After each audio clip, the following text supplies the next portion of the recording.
Undercover operations within the mob and criminal motorcycle gangs are some of the most dangerous in law enforcement. The constant threat of discovery can lead to torture or death, and the psychological strain of maintaining a double life can be immense. Agents often face isolation, cut off from their family and friends, while dealing with the violent, unpredictable nature of criminal organizations. The long-term trauma, including PTSD and anxiety, can last well beyond the operation. Legends like Giovanni Rocco and Dutch Mcalpin highlight these dangers, revealing the immense courage and skill required to survive. In this gripping episode of Gold Shields, they delve into the shadows and expose the gritty reality of undercover work. Gold Shields brings true stories from law enforcement, the military, true crime authors, and first responders. Experience the dedication, danger, and emotional toll with the heroes themselves. These gripping tales of true crimes, true stories, and true heroes are all here on Gold Shields.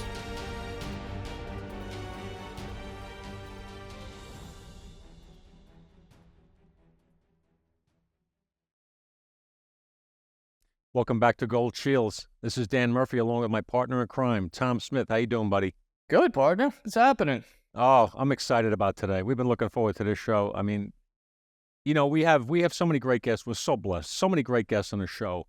But we love bringing authenticity. That's what we're all about, right? We want to get detectives and cops and investigators tell their stories, not somebody else telling it, but them tell it.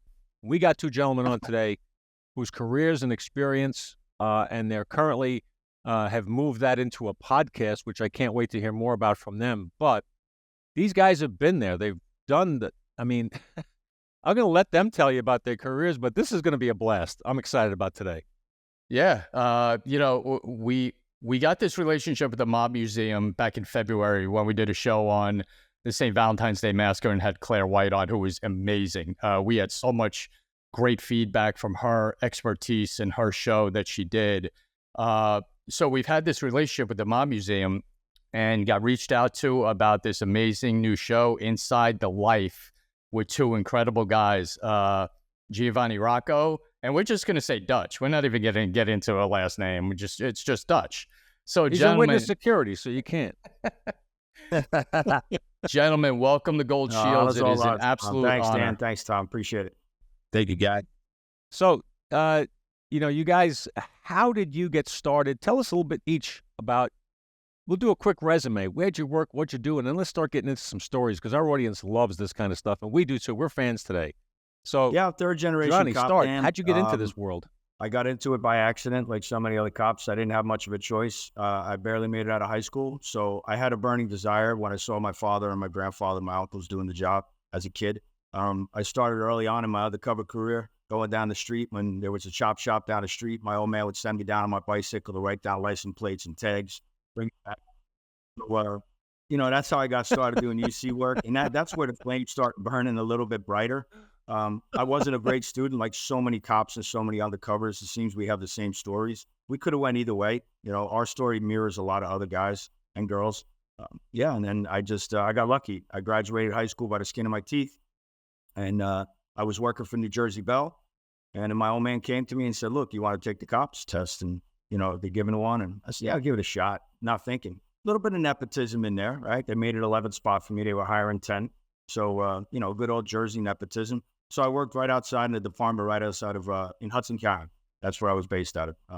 Right now, my security and all that, I can't go into great detail about the department, but I worked with great men and women, and I worked with generations of cops that I knew, and it was an awesome life. And then it led into undercover work. And then I met Dutch. Outstanding. And then you met Dutch. Perfect segue to the mountain man sitting next to you on the screen, but at another undisclosed location. Dutch, tell us about you, man. How'd you get to do what you did, and how'd you get where you are now? Well, I didn't know any cops. I mean, my first experience with the police, I think me and my little brother and the neighborhood kids were riding down this hill, seeing who could lake the longest skid mark with our bicycles. And we were blowing right through a stop sign, and my next door neighbor smashed into the front door of a cop car coming through the road, and this big old bald-headed guy with these mirrored sunglasses big old like 357 revolver gets out and shoots our butts. And I was like, I don't like cops. I know that. You know what I mean? We don't want nothing to do with him. But that was the only copper I ever met. And then, I grew up in a small town in Iowa, not in a metro place, not in a hood or a neighborhood. It was rough. I lived around kind people, good, hardworking, blue collar people. Crime wasn't something I knew or was attracted to. But we moved to a suburb outside of Detroit. My dad lost his job along with a lot of other people at the time. And we moved to an apartment complex. It was, well, to put it in perspective, it was right next door to Kmart. So it was a little rougher community, a lot more diverse. And when I saw police working there, I kind of was like, those guys, I thought they were cool, when they came into the neighborhood, they were getting shit done and things were calming down. And I kind of had a respect for them. I think it kind of got in my head at that time that I wanted to do it. So I kind of just started programming my life toward working in law enforcement. I had this internal drive. I really can't explain where it comes from. You guys being detectives and police officers can probably understand that. I don't know where it comes from, but it's in you, to serve. So in high school, I actually joined the National Guard. They put me through boot camp between my junior and senior year. Went to Fort Benning, Georgia. I did that with the intention of hopefully building a resume that would allow me to work in law enforcement someday. But I took a job working in a jail part-time in a small county in Iowa. And that's where I learned how to talk to bad guys. That's where I learned how to use my mouth because they ran the jail, not me. So I learned how to talk myself out of trouble.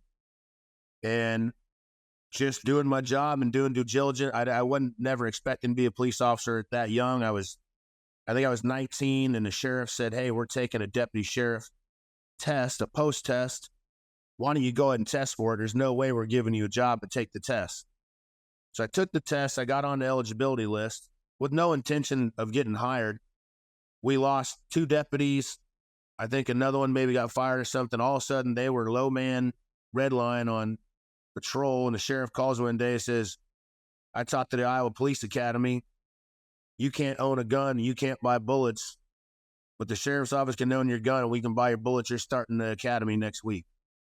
So I went through the police academy under 21, came out, worked in rural Iowa as a deputy sheriff, and that was kind of my introduction. At the time, methamphetamine was running hard and rampant in the Midwest, a lot of dope labs, anhydrous ammonia cooks and stuff. And I became fascinated with the drug world and the methamphetamine world, so I started to refocus my career on how do I get into the dope game? How do I get into working undercover? I fantasized about doing it. I wanted to do it. And ultimately, I got to work at a low level and ultimately at a really high level on a federal task force where I got to work nationwide and even transnationally. So that's a short glimpse of how I got from where I was to where I am. You know what? And it's all impressive because, and the one thing that you two have in common that we really want to get into is the undercover world. Because Dan and I have worked, in Danny and OCID and in narcotics, and me and narcotics, a gang unit, JTTF, all that. And the undercover world is so fascinating. And it's more fascinating to people who don't know it. And we always had so much respect for our undercovers. Not just undercover, ours, of course, but just in general. Because what you need to do is beyond the norm. And the positions you put yourselves in is so dangerous and so life-threatening at times. So why don't we just start with some of your undercover work? Because that's just, it's a absolutely fascinating world. So let's get into some of your undercover work, and both had unique experiences in that world. If I started out young on the job doing undercover work, I probably got into narcotics maybe 2 years, 2.5 years on a job somewhere around that area. I had to earn my way. The one thing my old man told me was, look, I helped you get the job. I'm not helping you. You're on your own from here. And my brother was the same, and my family was always the same. That's what cops do. I got you to where you, and that's true. That's the testament of a true police family. I'll help you get to where you need to be, but wherever you do from there, if you screw it up, that's on you. Many nights, many mornings I would get a call from my old man because he heard from another department that I screwed up. But, a lot of screw ups along the way. I started collecting trauma along the way. The things I saw on the job, working homicides, working narcotics, working sex crimes. And I collected that. And it all it all attributed to my undercover work as it went into that. So early on, I had the persona of an outlaw biker because that's what I thought I was going to be when I was in high school. That's all I achieved to do. You know, I was anti-relationship with my father. You know, anything authority, I defied it. So I carried that over, that bad boy attitude I carried over into the job now. So once they gave me the gold shield and they put me in narcotics, I grew the long beard, I had the earrings, I grew the hair down on my ass, and I had that biker persona. My first long-term undercover was probably for a prosecutor's office. It was maybe about 9 months to a year I did it, on and off, not deep cover. And, you know, I infiltrated an outlaw motorcycle group, some low-hanging fruit in there.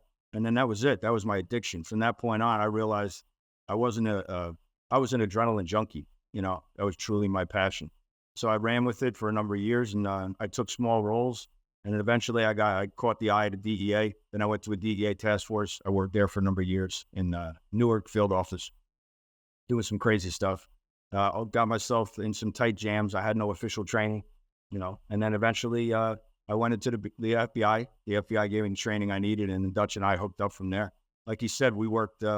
When you're a beat cop, and here I'm saying, you know, I was just spinning my nightstick, my wooden nightstick, a couple of weeks ago, showing my kids that I could still do it.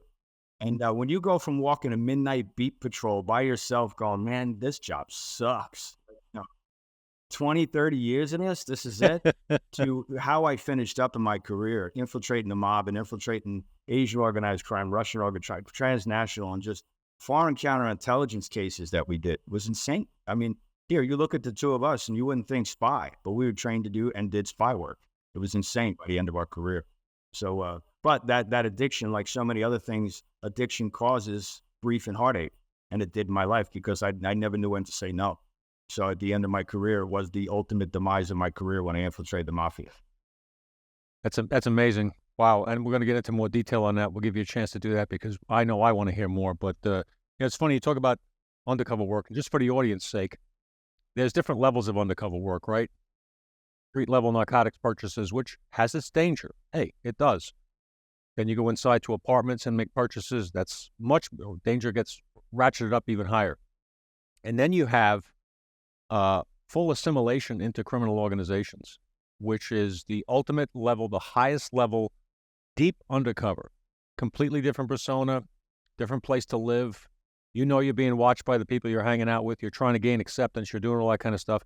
Now, I never had any undercover training whatsoever, but I found myself when I was in the DEA task force in New York, my case that I developed on an Asian thing took me over to Hong Kong with my DEA partner, and we did an undercover operation in Hong Kong.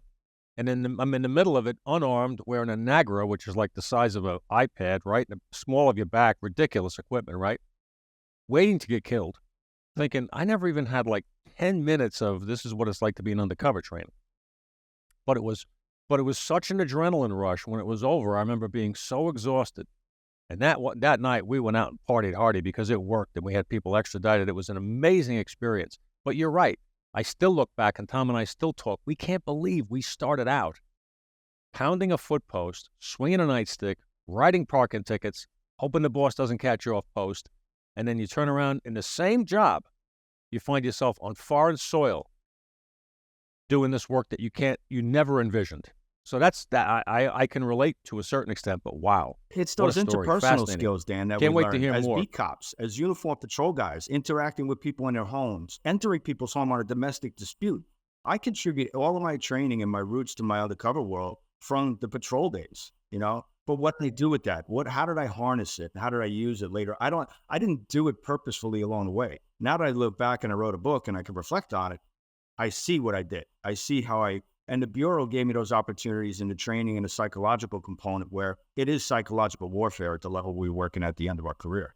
You know, in the beginning of our career, Dutch will talk to that. It's roll-ups on the corners. It's walking into double-wide trail. You're going, let's roll the dice and see if I hit it, you know? If not, the hell with it. You know, hopefully the team will come in. That's insane.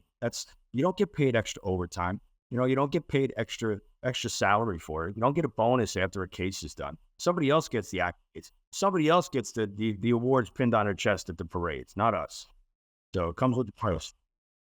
Dutch, before we get to your story, I just want to say something real quick. And you just hit on it, Giovanni, Dan. You know, if I go in to talk to a college in a criminal justice class, or I go down the NYPD Academy, and I get asked, what's your best advice, to us? Tactics, using a firearm, all this. I'm like, absolutely not. The best thing you could do is develop your communication skills.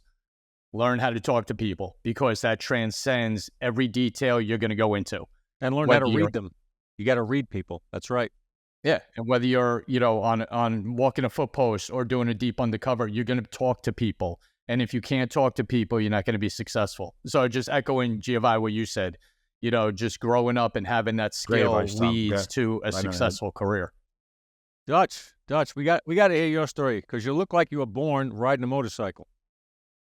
I pretty much was, Dan. Actually, this isn't a persona. This is me. To tell you the truth, the high and tight and the clean cut with the pressed pants and the shiny boots, that was a persona. That was me trying to get the back of me, I started getting tattooed when I was a teenager. I grew up around guys that kept shovel head, rigid choppers in the living room of their trailer house, you know what I mean? And then guys working on cars and stuff in the driveway. Like, that's just part of who it was. But you guys are both talking about developing those communication skills. And I mentioned, like, working in the jail, how I had to learn how to talk my way out of trouble. And then, I think whether you're in New York City or out in Jersey or you're in the Midwest, my first kind of undercover experience was working surveillance. You get put on a dope unit and they don't let you just go start buying drugs and stuff like that. So I'm stuck in a super hot surveillance van. We're sitting in terrible neighborhoods for hours and hours and hours, sweating, eating whatever you could get your hands on off the taco truck or, from the chicken place or whatever. But I learned so much on surveillance because you start paying attention to the neighborhood. Like you said, you learn how to read people. You learn how to read body language. You see somebody walking up the street with their head down on their phone. It's no big deal. You see a guy stop, look around, check his tail a few times, and then bounce into the alley or through a back door or side door. Now you're seeing something, So you start to realize what looks normal, what belongs, and what stands out. I got to where I was like, here comes another cop messing up the neighborhood. You know what I mean? Not even trying to blend in. Got an antenna on top of the car and a big coffee mug with a badge on the side of it or something. But my first experiences were buying small amounts of drugs, teeners and 8 balls of crystal meth or cocaine or crack cocaine. And, you talked about deep undercover and true immersion into organized crime groups. I'm not positive which one was more dangerous, because I'm going to tell you, sometimes going into some of them real sketchy places, even though you're trying to buy $300, $400, $500 worth of dope, I got robbed quite a few times, people yanking money right out of my hand or, even pulling a gun on me. And I'm like, just let them take it, and then being ridiculed later, by your own team. Like, nothing against, our brothers and sisters, but the guy working undercover has to make all the decisions, and the takedown team and the surveillance team can be a little critical. You know what I mean? Like, oh man, that wouldn't have happened if I did that. Or, why is this bump? This ain't even going to test right for dope. There's more anisotol in here than cocaine or whatever, but I think you are learning every time that you go into those scenarios. I remember one time I went into a basement apartment I was buying some crystal meth. I had never been around that much, and I'm sitting in a basement. There's maybe 6 to 8 people in there.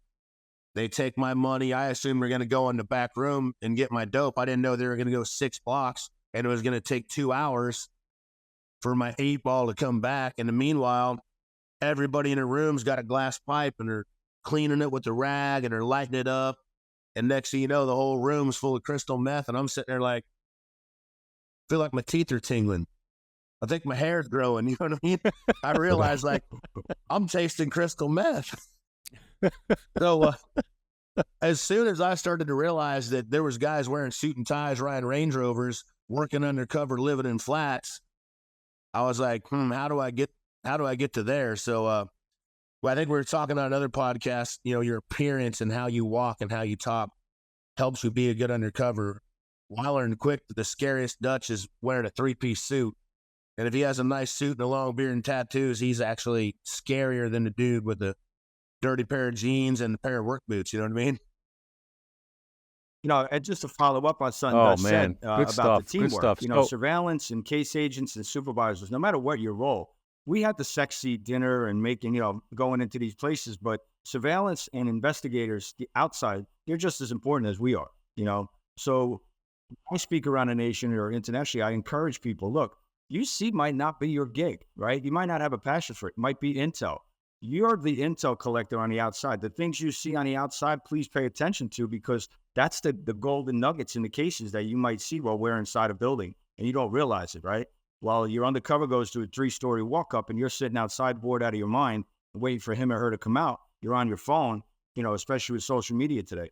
Know your role, stay in and do your part, and have a passion for whatever we're doing, not just watching our ass, because again, it's the integrity we bring to the job. So I encourage everybody to and again, if it's not your thing, it's not your thing, right? You just move on to something, find your niche. I don't care if it's with traffic cop, setting up cones. If that's your niche, that's your niche. This just happened to be ours. In the NYPD, one of the paths to Detective Shield is a narcotics division, and you typically go from patrol, usually a plainclothes anti-crime unit. You've proven yourself, and you're going to get moved on to narcotics. And then you have the undercovers who get brought in to do street buys for the most part, and sometimes they're on the job a year and a half, 2 years. And they're young, and they blend in easy on the street, and some of them are great, and some of them are not so great, and not so great ones don't move on beyond street level stuff.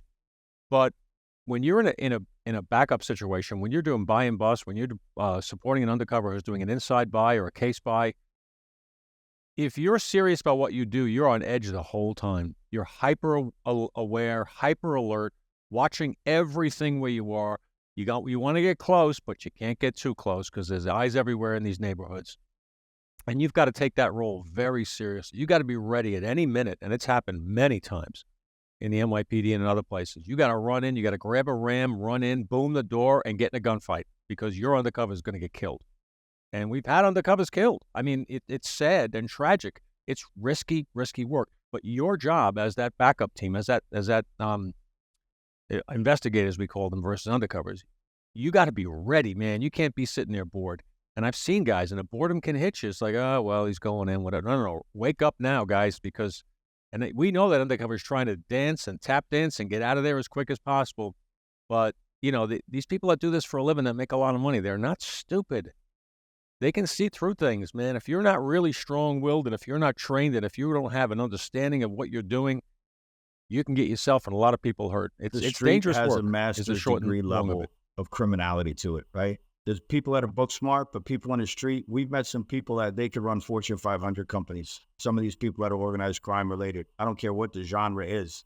They are brilliant-minded people, quick with math, quick with figuring things out, logistics, counter surveillance techniques. You wouldn't believe it. They're just as smart as we are. We just have certificates to prove it. And you know what? I got to ask the question that I want to ask you guys. Someone had asked me the other day to ask you. I was having a conversation with someone about our future shows, and we brought you up. What is, when you're getting ready for a big time undercover op, deep into, like Danny explained and you two have done, what's the prep work? How much time? What do you put into getting ready for whatever role you're going to be put into? I got one, Giovanni, just because it's in the top of my head. And I think that's a really important question. And that's the difference between street level and long-term work. It takes so much time. I worked a case one time. I was going to be introduced by a high-level source who was very tight with this. It was an outlaw club. And I knew that these outlaw clubs they'd had T3 wiretaps done on them multiple times. They'd had search warrants done on them. They'd been infiltrated by undercover multiple times. So when you're talking about prep work, I met with this source weekly, probably for almost up to a year. And we talked about, where did you grow up? What did you get in trouble for? What have you been in jail for? I was working a case in California. He lived in upstate New York. I would actually fly to upstate New York, spend the night in the community that he lived in, get another ticket from upstate New York to California, just so everything lined up. You know what I'm saying? I had an airline ticket saying I was coming from where I said I was coming from. If he said we knew each other from his town, I could be like, yeah, I know there's an Applebee's on 2nd Street and a stop sign by the alley. You know what I mean? Like, we put a lot of prep work in it because that source is the only person that can save my life. He's my only vouch. he's the only person that has any say in that deal. And so prep work, I think, starts with making sure that I would tell that guy every time you taught these guys, mention Dutch, mention Dutch, mention Dutch.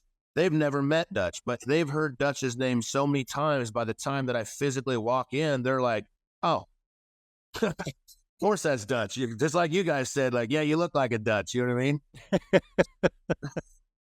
The prep work, the prep work matters. If you're going to do long-term deep cover stuff, the prep work is essential. It is. It's what's going to save I agree your with life. everything you said, Dutch. And I think it's man plans, God laughs. So the more plan you put in, and, especially when you're dealing with sources bringing in, that could sometimes be the deadliest and most detrimental thing to us. Because here you have a legend and you have a story you came up with the source. And now you didn't know the source told the bad guys that he did time in prison with you, in a particular prison. They could destroy you in a New York second. So you have to be real careful. And you have to have the mental fortitude to pivot on a dime. You have to control. There's so many moving parts. I always describe it. There's like all these cogs in your brain that are moving at the same time. And when you're challenged and somebody gets in your face and points a finger at you, you can't become emotionally deregulated and start an argument, which you would normally do in a street or a bar with a guy who gets in your, girl gets in your face. You have to maintain your composure while all these other things are spinning on your head. Where's my escape? How am I getting out? How am I neutralizing this? How am I going to talk my way out? How am I going to get the signal out there if I have backup? We worked at a level sometimes, especially when I was out in Vegas, I didn't have a lot of backup teams. When you do deep cover work, you don't have a rescue team on the outside at all times, or a SWAT team who's going to come in and rescue you. You need to fight with your mouth and then fight with your hands, and you better be able to. It's a come to Jesus moment, So you have to plan for success. You have to know your targets. You have to be real careful that you're not mirroring your targets, right? I'm not giving away tradecraft. It's anything. This isn't. You could be a CEO of a major company and have the same characteristics that I'm talking about. You have to know who you're talking to and who you're doing business with. And again, in the later part of my career, I was called down to the undercover unit, and we were infiltrating the Black Panthers, and they had a whole plan. They were going to come up with a black undercover. Who do we have that's African American? They wanted to know because Dutch and I, we knew everybody from the program, and in our unit nationwide. And they said, well, we want to put he or she into the Panthers for a particular reason. They were after Azada Shakur, Joanne Chesimard, and. I said, no, you're going to try, it's going to be too long. You have to find somebody else. You have to think outside the box. Find a Chinese guy, find a Eurasian guy, find an Afghani or, Middle Eastern person, find a white guy. And then they go, yeah, that's a good idea. Have swag, have this, have that. And at the same time, I had just finished up a case where I was bringing in with other undercovers from the Bureau, everything on Canal Street, all the counterfeit knockoff stuff, we were bringing in by the container. We were clearing it. And so I had all that stuff. And they were like, okay, great. So when can you do it? It's like, I'm in 4 or 5 other cases, but here's my addiction. I did it anyway, we jump right in. So, but you have to have that mental understanding of where you are, know your boundaries, know when to say no, and know when to know I'm out of my element. I don't fit this. I don't look like a sissy if I say no. I'm not hitting the chicken button. We talk about that all the time. It's okay to hit the chicken button and say, you know what? I got 3 kids. I got 4 kids at home. I got a wife. I'm getting married. I'm buying a house. I don't have this in me right now. And walk away. Nobody's going to look at you different. And if they do, they're the wrong ones. That's right. That's right. You can never get in trouble in the NYPD for denying an undercover assignment or for, coming back with legitimate concerns. It's too risky for this or that reason. And any boss that tries to push you to do it wouldn't find themselves long in that capacity. The department would dump them out. It's too risky. So, we've talked a lot of background right now, a lot about the mindset, the preparation, your careers, etc. Let's get into some cases. Let's get into some juicy stuff because you guys have been there and done it. I'm going to let you guys talk about whatever you want to talk about because our audience wants to hear from real badass guys that did undercover work at the level you did. So the carpet's rolled out, guys. Take it. Oh, man, they roll together so much. It's almost like tell me a story. And I'm going to tell you a story. The problem is once you start working long-term undercover, your story becomes all one story. Like I think you were talking about working undercover on your DEA assignment, and at 1 minute you're in New York, and next thing you know, you're in another country. And you never know where it's going to go. something that seems like the smallest thing ever could turn into the biggest thing ever. I remember one time I used to always tease the boss because they'd give you a certain amount of money. Like, I'm going to buy an ounce of Coke. It's going to be $800 or whatever it's going to be. And I'd say, well, give me 3,000. Like, what do you mean? Why you need 3,000? I said, well, what if they got something else that they want to sell? Like, what do you mean? I'm like, what if they got a rocket launcher or a kid? Then I can buy it. You know what I mean? Like, I'm not going to walk out. If I can go in there and I'm get an ounce of Coke, why don't I walk out with something else? What if there's the unimaginable in there, you know? And so one time, I can't really, because of national security stuff, I can't talk about all of it, but they were sending me into what should have been a real simple skinhead case. And these guys were going around the country, and these particular kind of band of people were going around like different Walmarts, and they would go and they'd get these big flat screen TVs, right?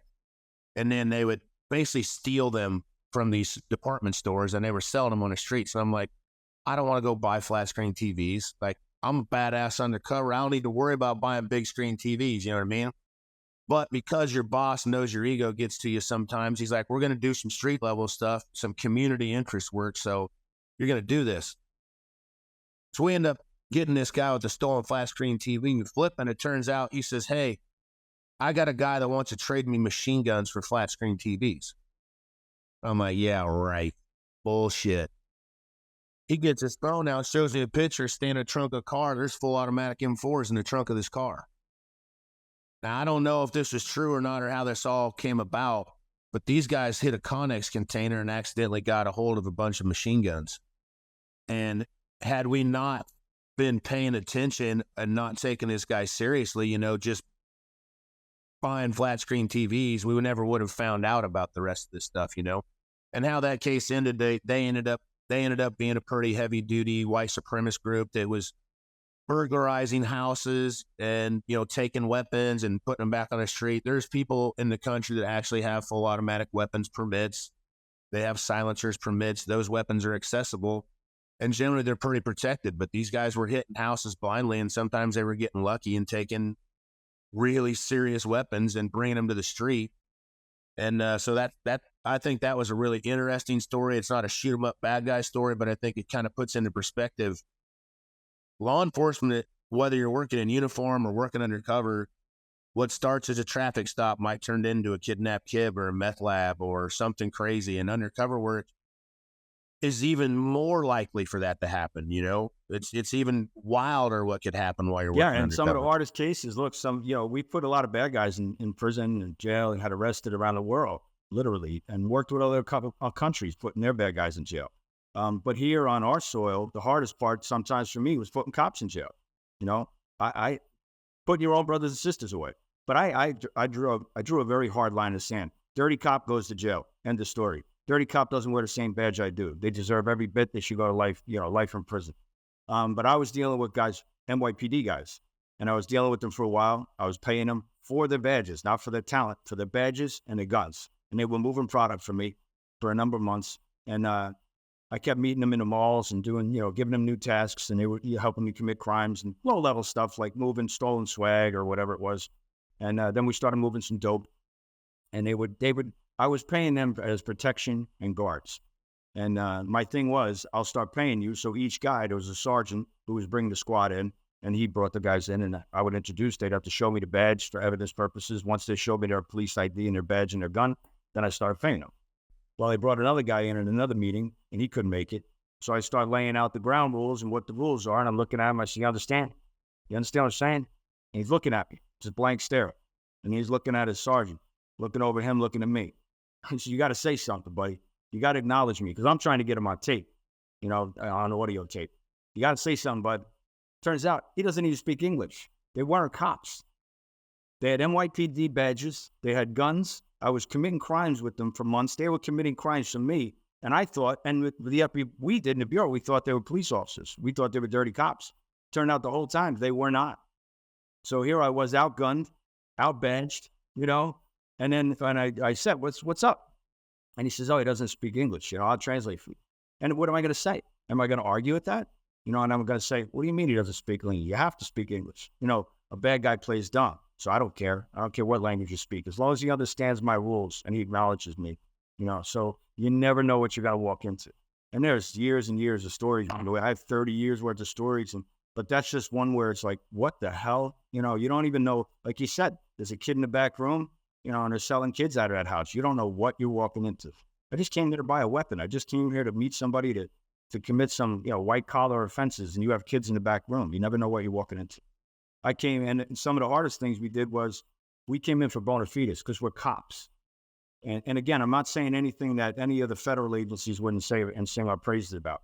Cops have a way, we have a stink on us, because of the horrible things we've seen and the crime scenes and the homicides and the rapes and the murders for hires that we witnessed. We become callous. So we can ooze that, we can transition that onto our targets, and they can see that and they feel the same thing. But you have to be real careful not to turn it on too hard. So it's definitely a ballet. It's a fine dance. You never know what you're going to walk into.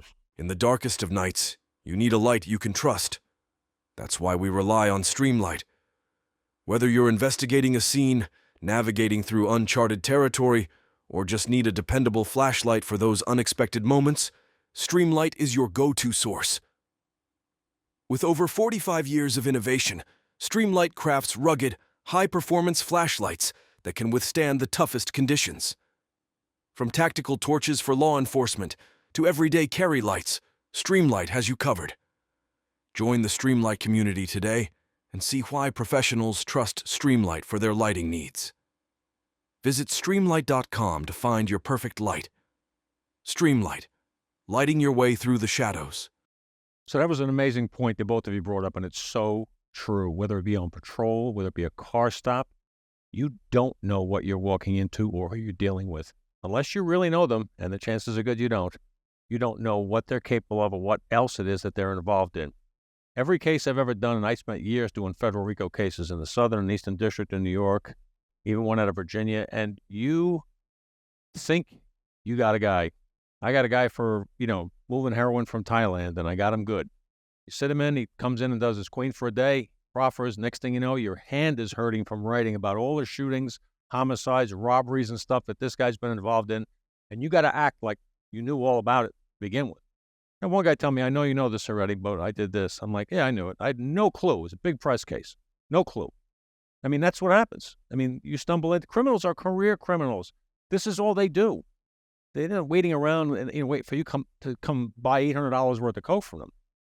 These people are involved in all kinds of money-making schemes and all kinds of violence, and they need weapons for that. So they go through all kinds of hoops to get the weapons. It's a whole. You're right. It's a web of their world of criminality. That's a great point. I'm glad you brought that up. It's true. Dutch, you infiltrated biker gangs, that's got to be unbelievably tense. I mean, we had Jay Dobbins on. He was an incredible guest. His story is amazing. I know you guys know him. I have utmost respect for him. But your level too, what you did, I got to hear about this. This is fascinating stuff. Yeah, I think it depends on your perspective too. Our imaginations, not only as undercovers but as people. So you have an imagination. I'd never been inside of an outlaw motorcycle club, or I'd never been inside of even like a predominantly black street gang. Either of those scenarios are terrifying if you've never been in them, you know what I mean? But I will say the outlaw motorcycle club guys, whatever you imagine in your head, it's worse, because it's hard to imagine a tough guy. Usually you imagine him being so tough and scary looking, and then you see him like, oh, that wasn't as scary and tough looking as I thought. These guys, I remember the one guy had a tattoo of a skull on the whole top of his head, and the teeth came down like over his eyelids. He had a tattoo of a state down the side of his jawbone with a number in it. He had a tattoo on his throat, and he hasn't even spoke to me yet. I'm just sitting there looking at him like, oh shit, man, I'm in trouble. You know what I mean? Like he's been around and knows everything. And there's never one, usually when I worked with other groups, there was maybe one or two guys. We're able to do our deal. I'm able to have communication. I'm able to talk. The problem with these clubs and these bigger organizations is there's 10 people present. There's 12 people present. So right now, I think I'm talking to Tom, and I'm doing good. I got my history down. I got my backstory down. Everything's good.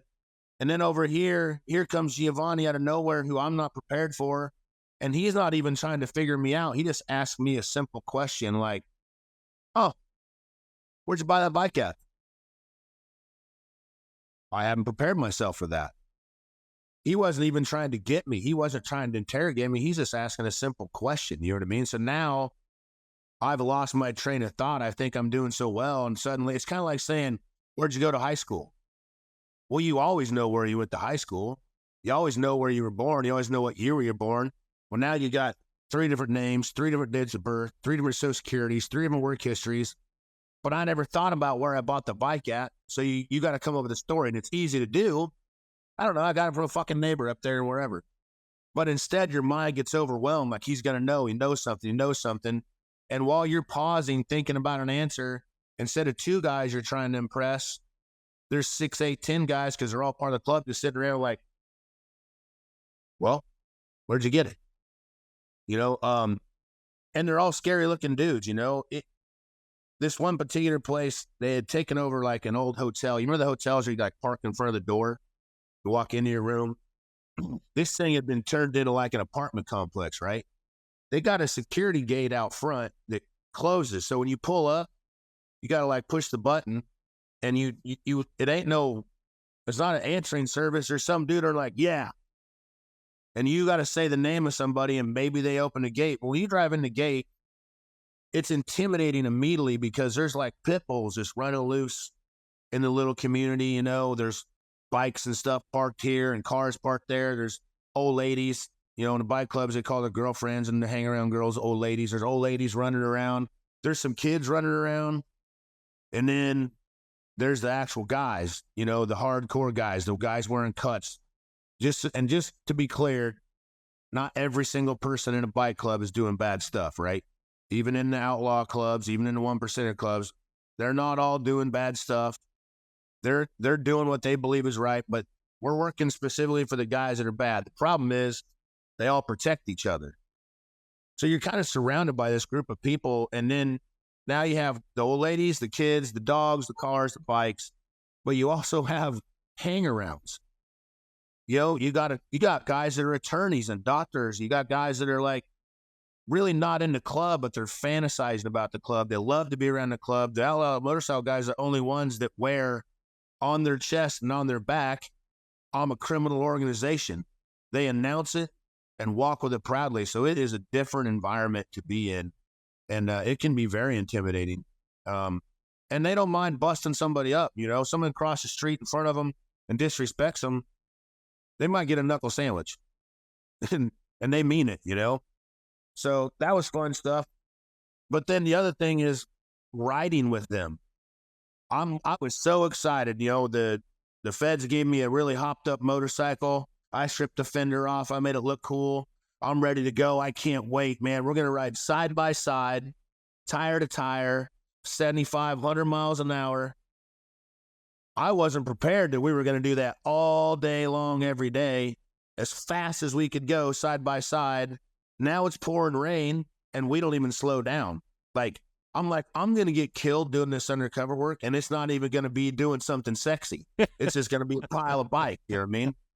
Or some car is going to broadside me and take me out, and no one's even going to know what happened, you know what I mean? So I don't know if I can truly articulate the emotion and the level of excitement and adrenaline and fear that went into that. Every time I walked in there was somebody new to meet. With this particular club, I thought I was going to be buying crystal meth from a couple of the club guys. Instead, they brought in some pretty hardcore skinhead guys, and they were the guys distributing the meth to me. So now I got the club guys that I'm hanging around with and trying to befriend, and now I'm meeting another level of very, very hardcore, violent, unreasonable people. So that was some scary stuff.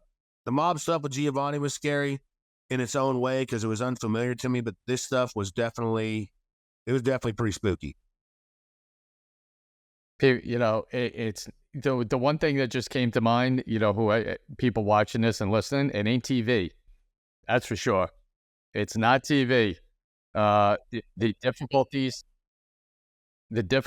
and situations you guys have been in are just mind blowing. And It's funny. Jay Dobbins mentioned that too, though. He thought he could ride a bike until all of a sudden he's in the back. He's in the back, right? The back riding with the Angels, and you're in the back when you're a newbie, and you better keep up and you better be real close. And he was scared. He was like, I can't believe how they ride. You don't realize the access they have to Sorry, do a Tom. background check on you. I'm talking 1992 was when I infiltrated the outlaw group I was in. And I thought, yeah, I got this. I know what it's like to ride a bike. I'm familiar with this, like, man, I'm going to crush this. I went in with that young attitude, like thinking I'll just bring my private life into my professional life. Couldn't be wrong, more wrong. And next thing you know, like Dutch described, here I am stopping. I'm eating Kit Kats in a gas station while I'm shoplifting, running into the bathroom, shoving them in my mouth, and I'm drinking, Mountain Dew to stay jacked because they're all methed out of their heads, trying to stay in that level of psychosis that they're in. But you never know. And then here I was. The group I was with, they'd sell me all the marijuana I wanted, pounds and pounds of it. But the minute I wanted crystal meth or I wanted cocaine or some other product, they did a background. I had to give my license, and I'm talking 1992. I went to Times Square, and I got my license from the basement of one of them little shops there, and I bought it for $20. I didn't go to the government to give me a license. It's caught facade. I bought it off of what we now know as Al Qaeda or ISIS, right? When these guys sold me this license, I made this shit up, and I got this license. I thought, man, I'm good, man. I'm solid. I got a Florida license. Think about it. I'm a cop. I'm a Jersey cop. I got a Florida license, man. I'm gonna play a TV movie star, right? And then next thing you know, I'm getting surveilled by these two dudes. DEA guys in my unit's calling me saying, hey, man, you got a Cadillac following you with two bookends. And I look in my rear view, and you couldn't fit an envelope in between these two guys, did you? Over the shoulder, riding a Cadillac following me. So I call the DEA agent. I'm like, what do I do? Like, I'm a young kid. He's like, just keep driving till you lose them. You never know. And then sometimes you don't even know the danger you're in. I did a case with the white supremacists, and I'm going to use the name Goose. And these 8 guys showed up, and here I was. The case agent says to me, I see Dutch smiling already. So the case agent, I come in as bona fides, and it's me, my guy who was my mentor, my rabbi in the National Covert Unit who brought me in. And I got 2 analysts because they're good looking. They had attributes, right? So we used them. They had no official training. This is going to be low hanging fruit, the ground ball. So the case agent says, listen, these guys, they're the heads of these groups across the nation. They're the hardest white supremacists there is.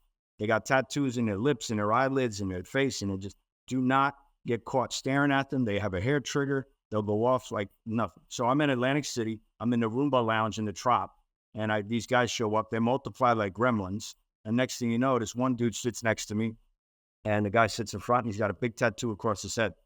And what do? And he's got a little black skull cap on, and he's got it pulled down over the tattoo. So I look at it, and I go, what does that say in your head? And I could feel my mentor kicking me. Like, what are you doing? I said, well, I'm surviving. So I asked these guys, and the one guy, turns out his name was Goose. And I didn't know he's a legend in the white supremacist world, like a true legend. He had just gunned down one of his own in the Midwest and shot him with the machine gun. And after he got shot, the guy tried to kill him. He shot him 4 times with the machine gun, and then he threw it jammed. So the white supremacist member threw it at Goose, and Goose chased him down and executed him. So I come back, and I connected with Dutch like 2 days later and say, hey, what do you got going on? I told him the story. And he said, wait a minute, Goose? And he sends a picture of him. And I had no idea who this guy was, right? He was a murdering mayhem type of person across the nation where, and they were connected to an outlaw group in South Philly. So, you had this, you never know who you're walking into. Again, it's that same story. So the adrenaline dump of, oh shit, now I got to go back and meet this guy. Now Dutch told me who he is. And for Dutch to have that type of reaction, like, holy shit, G, you just sat down with so-and-so. You sat down with Goose? Like, dude, that guy's a legend in that world. Like, not that he was impressed. He knew the level of danger that I was putting myself in. Because I wasn't a white supremacist. I had all my hardware on. I had my pinky rings, my gold chains, my button shirts, my $200 shirts on. That's how I was doing my meetings with these guys, So I wasn't a white supremacist. So now you got to go back in, knowing all of this about these guys. And you have to have, again, it's that mental keenness that you have to have. So, I think the whole world knows about the Sopranos TV show, right? The fictitious family in New Jersey, the Soprano crime family, which is based on a real family. And Yeah, I I think like to say we you guys do. know them Yeah. well, don't you? I knew, while The Sopranos is up, Yeah. I think they emulated all 5 families, right? There's a little bit of every family. You can't say that it's based on one particular family, but when you start to do the comparisons, and again, the old surveillance tapes that the FBI have when The Sopranos first came out, there's 2 made the Cavalcante, after the premiere hit HBO, and they made a recording in a car bug. And the guys were like, "Hey, did you watch that show last night?" You can listen to it online. It's pretty hysterical. And he's like, "Hey, that's us." So they're even affirming like it's, the whole Jersey thing with. So the Sopranos family is the Cavalcante crime family. And the Cavalcante crime family worked very close with the Gambino crime family, who is also John Sack's family in the Sopranos series. I knew it well before I ultimately infiltrated them. I did a lot of surveillance on them over decades during my course of work in organized crime cases as a young case agent and a surveillance guy doing funerals, John Gotti's funeral, watching John Gotti, and watching all the 5 families. So I knew them intimately. I knew the Ribera Club. I was very intimate with that from doing surveillance on that for a number of years. And then the opportunity came where I was called to go into a drug deal down Atlantic City on a Sunday night. And I went down there, and it turned out there were some low-hanging associates within the decavs. And one thing led to another. And one drug deal turned into almost 3 years of my life infiltrating them to the point where it was successful enough where the Bureau let us run with it. And I was running. Eventually, it led to me running my own crew, answering to a capo, sending messages between 4 of the major 5 families. So, including the decavs, it was 5. And then, it was insane. It was a wild ride. That's incredible. So before we get into what you're doing now and this very successful show you got, I want to follow up with a question I asked both of you earlier about the prep work going into your operation. So now it's done. Is there a download that you need to do to kind of come back to neutral after such an intensive operation that you guys have been in? The adrenaline dump, that's crazy. The adrenaline dump is insane, right? And I'll just give you the worst one I ever had was Asian organized crime. I was out there as bona fides. And when I got there, the case agents gave me 4 episodes of Nat Geo to watch, to do intel on these guys, to show me how dangerous these guys were, because they were going to torture or kill the undercover. That was the main undercover in that case. And they knew it. So I was sent there with another undercover for bona fides and to try to thwart those efforts. And I was in the Ritz-Carlton out in San Francisco, and I'm trying to get ready for an event, and I had to wear a suit and tie. And I go to put the tie on, and I am a very well veteran undercover at this point. And I'm working all these cases, and I've done all these things, and all of a sudden I just realized, again, I added my kids to this, I added my family, my relationship with my wife, and I had this come to Jesus moment, like I had a panic attack. I realized, man, this is not cool. Like, this is going to be very bad. And it went, I didn't wear a tie. I went with the open, that looked at that East Coast gangster New York look, because I wanted to set the tone for myself. And I was really nervous. My heart was racing. I couldn't control myself. I tried doing my breath work, and we go downstairs into the valet for the front of the Ritz-Carlton. And I walk outside with the 2 undercovers. Our car pulls up, and it was a car service from the hotel. And Dave Chappelle gets out, and he was in the car right before us. So I'm not throwing Dave under the bus. And there was a big cloud it could have been from the passenger before him. So there was a big cloud of marijuana smoke inside the car. And it was like you walked into a bong, and I'm retired now, so I'll say it. When I walked in that car, I couldn't close those doors fast enough. And I was like a fish out of water, sucking in everything, doing everything I could just to calm myself down. I say it as a joke, but that's the level of stress that I had going at that point. And, but you got to maintain your composure and then get to work. Yeah, Tom, you're talking about that shutdown, and that really is hard to do. I used to have to go see I called him the PTSD timeout therapist, right? We all had to take a turn in that room talking to the doctor. And usually she's talking to people that have just shot somebody that have been in an officer-involved shooting or, something that's very physically violent. And I would be in there talking to her, and she'd say, "You don't understand, Dutch. Most guys go through these levels of adrenaline and it lasts, seconds. A shootout doesn't last very long. It lasts seconds, or a car chase lasts, a few minutes, and these things can be intense. He's like, but the things that you guys are going through are lasting for days and hours and weeks and months. Because even when you leave, even like when we work undercover, we don't get to hang out with the cops anymore. We don't get to go talk to our buddies. We don't get to decompress with you guys and and the people that can understand this. Instead, we go back to the Super 8 and we sit in a room by ourselves, just kind of going over in your head how scary that was and how much adrenaline that was. And then you try to lay your head down and go to sleep, knowing you're going to wake up the next day and do it again. And then at the end of that week or the end of that month, you're going to go home and try to play dad. As soon as you land, you're getting in your car and you're trying to transform from the way you talk and the way you act, and then be like, your wife's going to be like, yeah, I don't give a shit where you've been and how scary it's been doing. Are you taking the kids to swimming lessons or not? You know what I mean? So you got to try to jump back into that. And then they go to bed and you did everything you're supposed to do as a dad and a husband if you're good at it. Not me. I wasn't very good at it. So that's why I'm not married anymore.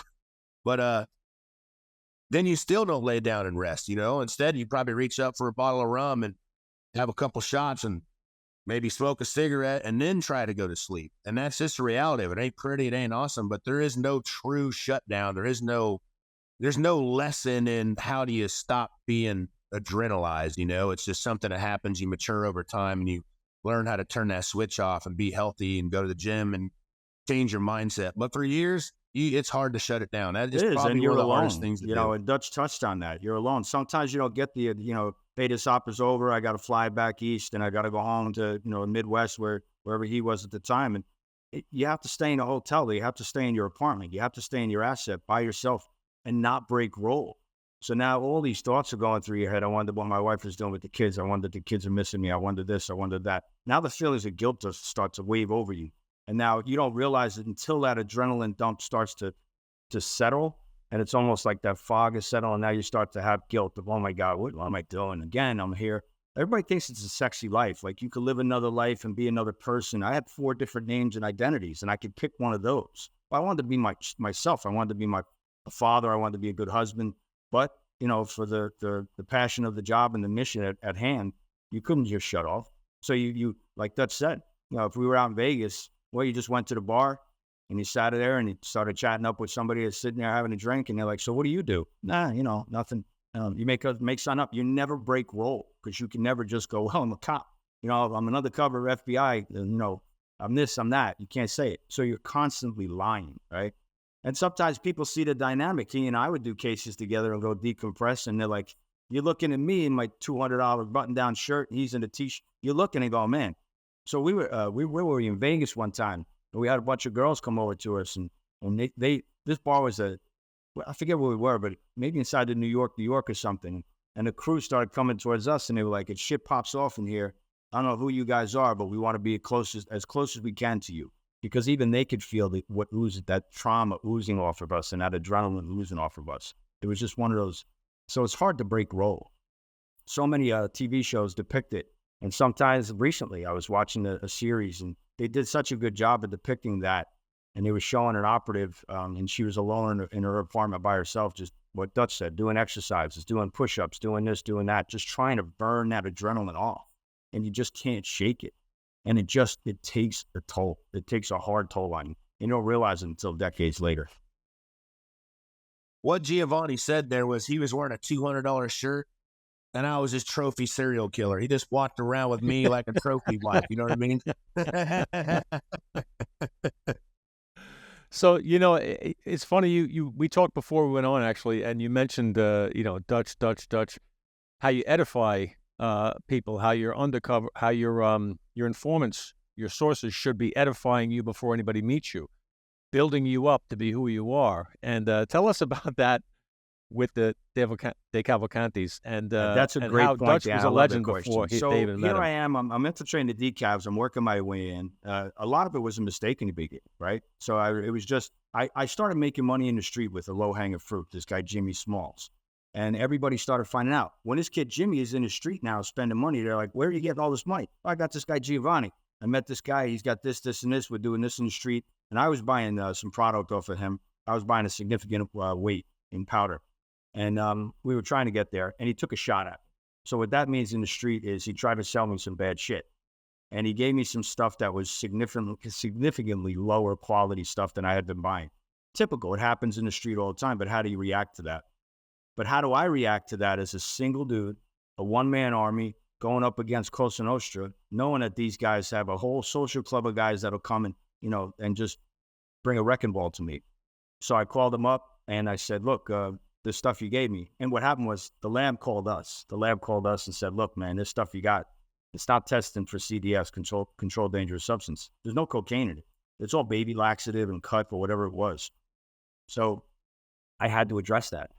So I called him up and I was like, are you out of your mind? Like, what are you giving me? You gave me garbage. No, really? And he starts playing it off.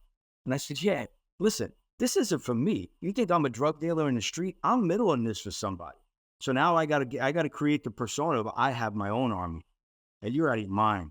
So I turned around and I said, look, Jimmy, if you did take a shot at me, you're an idiot. Because I have to give this to a guy. And when I give this to my guy and he calls me, and he called me already, and he knows it's no good. He wants your name. I can't threaten people as an undercover. I can't threaten violence. But I can insinuate. He wants to have a talk with you, Jimmy. He wants to know where you live. He wants to know where you work.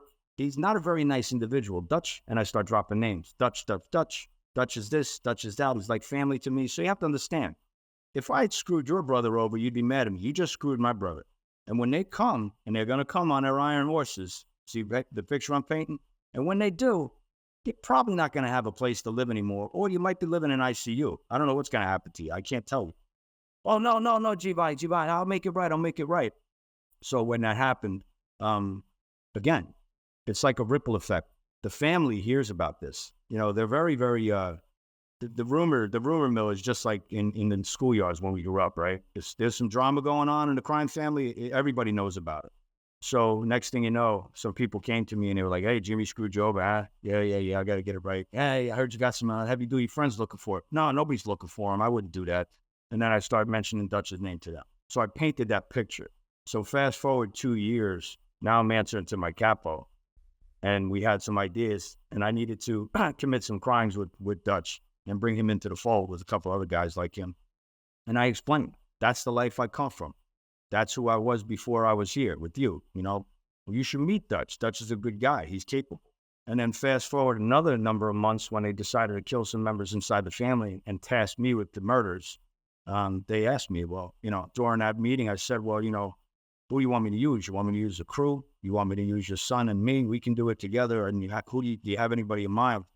He's like, nah, don't use the crew. Don't use the crew. And again, I can't just introduce it for evidence purposes. And I said, yeah, you should probably meet somebody like the guy I have, like Dutch, and he had already met Dutch. And he was impressed by Dutch. And I'll tell you that story in a minute because, and he goes, yeah, you know what? Would he do it? He'd burn an entire town down if I asked him to do it. Forget about it. No problem at all. All right. Talk to him, see if he'll do it. And from that point on, we planned the murders together, Dutch and I. And it was funny to listen to the T3s, the Title III, the wiretaps we had at the end. So my capo is on the phone with the administration, the boss of bosses, and the consigliere and the street boss. And he's passing the phone back and forth. And he's telling him, yeah, my kid, because I went on record with, by this point, the case. And he says, yeah, that my kid's got it. And, he's got to do it. And he's got them guys. They're like, they're going to come in on their iron horse. It's a great tape. And he goes, they're going to come in on their iron horses. They're like angels from hell. You know what I'm saying? And that was it, So at that point, we kind of can gauge that they're buying the story that we're putting out there. But, and that's how it kind of, my bona fides with Dutch. And then again, we were out in the Mandalay Bay. I was eating breakfast, and Dutch was out there with the same case. And I'm having breakfast with my capo. And he wanted to know what I was doing out there. I surprised him. And I told him I was out there doing some stuff with Dutch. Dutch again, right? Just talking about it. So unplanned. This is the level of operation we're at. And my thing was, sometimes when I had a bad night in Vegas, my breakfast is a Caesar's Bloody Mary. They'll kind of level me off.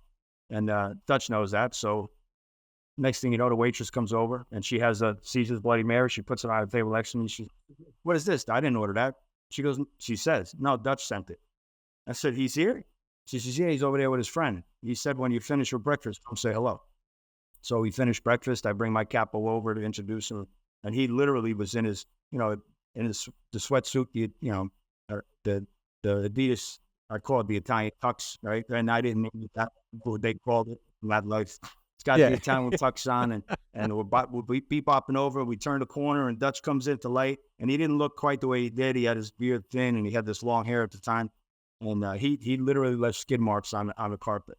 And was just like, yeah, no, it's you know what, Giovanni, I got to go someplace. I said, Charles, you got to meet. This is my only family I have. This is, you got to come say hello. And he was forced. He did it anyway. 30 seconds, he said hello, and that was it. And about 2 hours later, I got a call from him. He says, what the hell are you doing?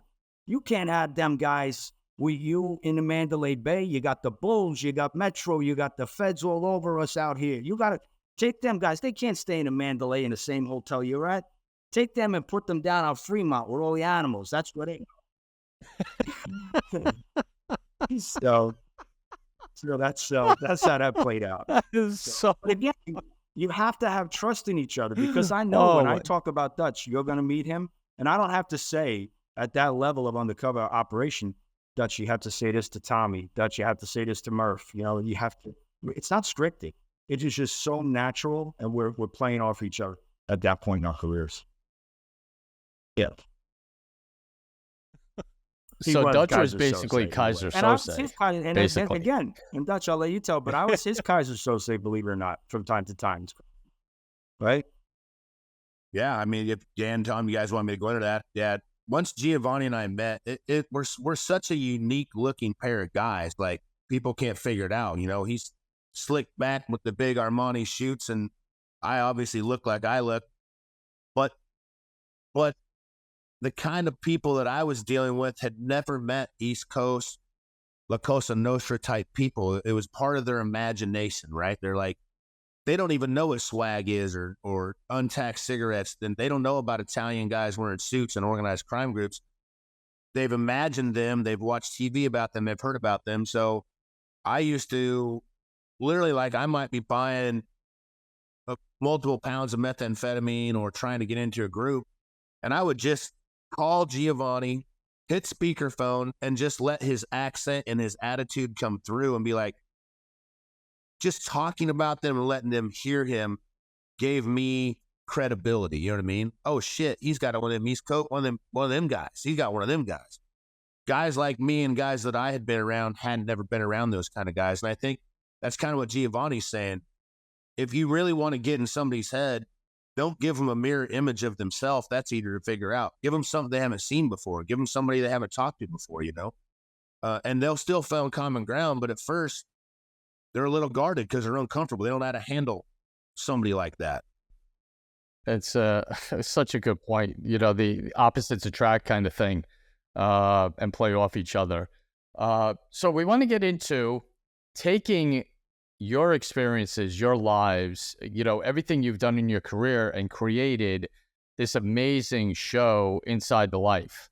And I watched a couple. You actually had a couple of people, Jay Dobbins and Javi Pena, on, who we know and who have had on. And you guys do such a great job. And it's very similar to ours, just having a conversation with people. So take us inside the life. What's the show like? I'll touch on it real quick, and I'll let Dust close it out for it. But I'm blessed. I feel blessed, right? That we had the relationship with the museum. The museum had this idea to do this show, and they picked us to do it. Couldn't have been a better dynamic, I think.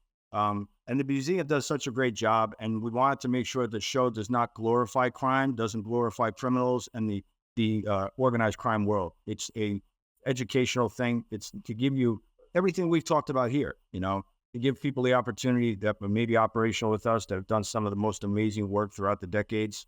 And maybe give somebody the chance that has had stories of redemption, stories of regret, or who have been victimized by the life, the life of that of organized crime, or just the criminal dark shadows where we once, shared with those people. So it's nice to sit down to finally have these conversations with folks and make them understand, look, this was just a job for us. There was nothing personal in it, and that's our view. But then there's that pop culture component that the museum brings to it, and the cast of The Sopranos, and we love it. I mean, we've talked to Catherine Narducci about our roles. Oh man, it was so great. And she kind of put a spin on it and started interviewing us at one point. And it's just so great to sit down with them and hear that the level of acting that these people bring to the table, and their glimpse of how how they portray our folks, right? Our friends, Javier's life, Steve Murphy's life, and those guys, and how they portray it, and the toll that it takes on them, that adrenaline dump. It was so weird to talk to Catherine and hear her side and say, yeah, I felt that on set, and I guess she had to kill one of her characters that was her stepdaughter and put a hit on her and talk about that. And to see, like, they really do a great job of portraying it. But that educational component that the museum brings, the Mob Museum in Las Vegas, it's the Museum of Organized Crime, but also now it's the Museum of Law Enforcement. So it does a great job of that balance of both. And it has that, to be able to walk through and see some of the things that we're talking about and see the artifacts. It's pretty awesome. And I'm humbled by it. Yeah, and Tom, there was something I wasn't prepared for. For the last 8 years, I've been living in a community where I have never told anybody what I used to do. I've never disclosed that I worked in this undercover capacity.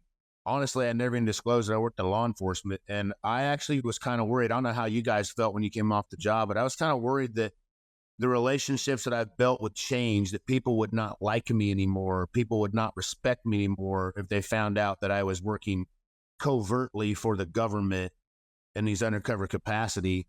And so I've been pretty shy about, Giovanni and I have been approached by some other companies wanting to do some kind of programs or something like that. But the Mob Museum seemed like a great platform because I think their goal is to simply tell the story, the relationship between law enforcement and organized crime. We're not picking a team. We're not talking trash about either of any of them because both sides have good and bads in them. But it's a nice platform, and I think it's been kind of relieving for me to be able to talk about it. It's allowed me to come out of there and talk about it. And thankfully I've been really well received by people in my life. Instead of pushing me away or shunning me, I literally had a guy come to my shop one day. I have a barbershop, and he's like, I've been in prison 5 times and this has happened and this has happened. And he goes, I think this is a great show. Like, it's real. It's genuine. I'm hearing you guys talk, and I'm hearing you were on the street. You were inside the life. You did go through these things, and you're not exaggerating it or justifying it. You're just telling the story. So that's what has been really healing and comforting to me. Kind of like sitting here with you guys. It's like we're just telling stories. We're all cops. We all been through a lot of shit, and we're just sitting here telling each other, and the community, the rest of the world's looking and listening. Most people don't know, in a PC world, we're worried about politics and what's said. In the street, there is no PC. There is no pulling punches. People say what they mean and do what they mean, and we're just laying it out there, you know what I mean? And it's pretty fun. It's a pretty good experience.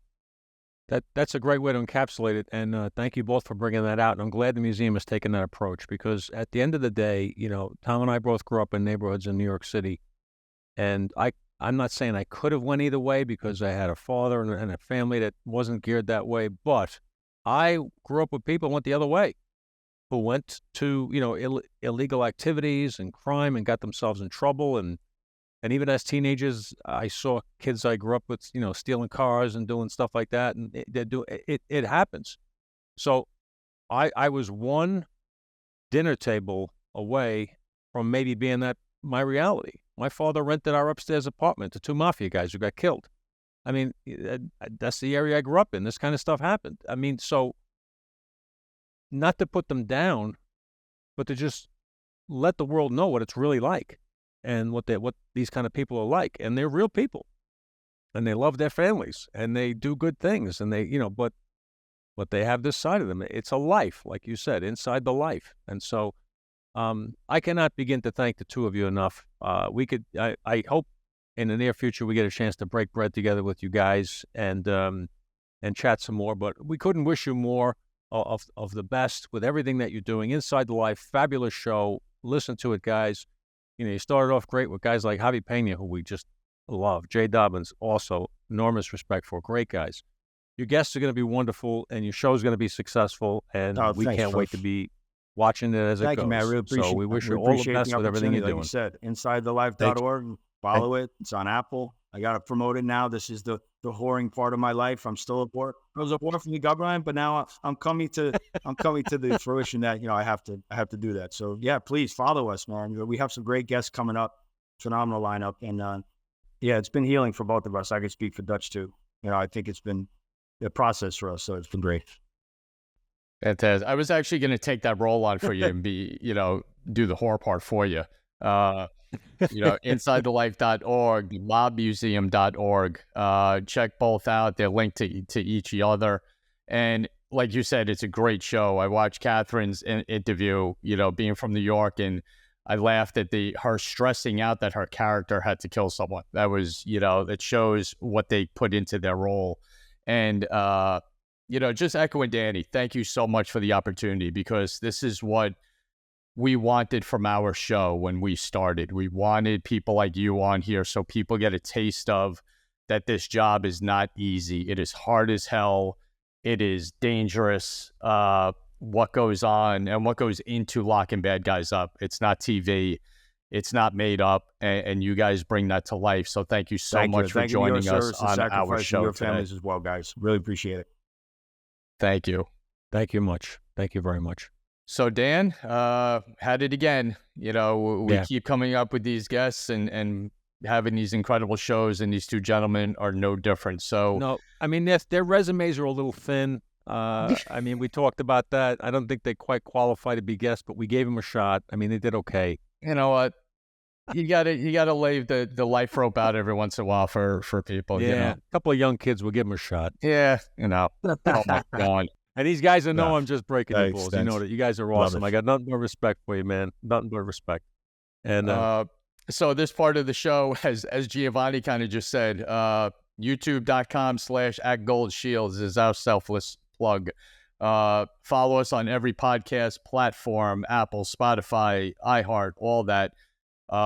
Rumble.com, another video show that we have, and our website, thegoldshieldshow.com. Join us, follow us, subscribe to the show so you get to experience these incredible guests. And this part of the show is important to us to keep in our prayers, our law enforcement officers out there, on patrol, undercovers, bosses, everyone out there. They do a thankless job, put their lives on the line every single day they walk out of their home, and don't ask for anything in return. They just do the job. So keep them in your prayers, wave to them on the street, pat them on the back in the store. It means the world to them. And never forget them and our military folks.